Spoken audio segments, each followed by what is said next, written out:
C'est une fière demeure qui a beaucoup souffert. Le château de Montépillois a vécu au rythme des soubresauts de l'histoire. Brûlé, miné, il est toujours vivant.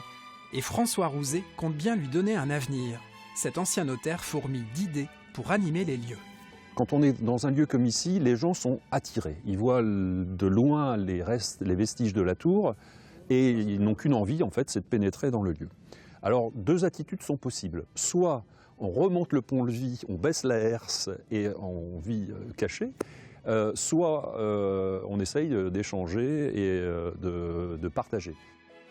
François a acheté le château à une famille d'agriculteurs en 2010. Intarissable sur sa riche histoire, il nous fait découvrir l'envers du décor, flanqué de l'énergique Lutèce. Un petit détail amusant dans cette pièce.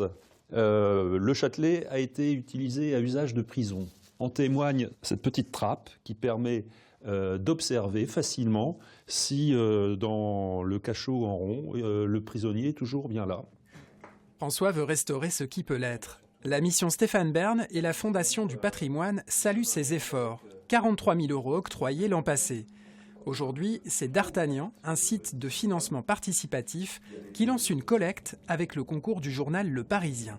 12 000 € sont déjà promis. C'est la sécurisation d'abord qui est importante, à la fois pour le monument et pour les gens qui y vivent et qui y viennent, bien sûr. La tour maîtresse a séduit des âmes romantiques. Viollet-le-Duc, Nerval, Victor Hugo, qui l'a dessiné. François est lui aussi tombé sous le charme. Il n'avait pas prévu de devenir châtelain.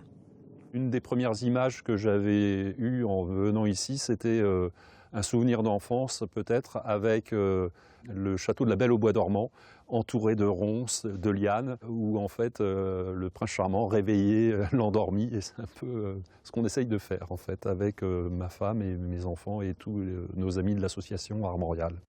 Montépillois est classé monument historique. C'est une chance mais aussi une contrainte. La restauration doit être réalisée dans les règles de l'art et cela coûte cher.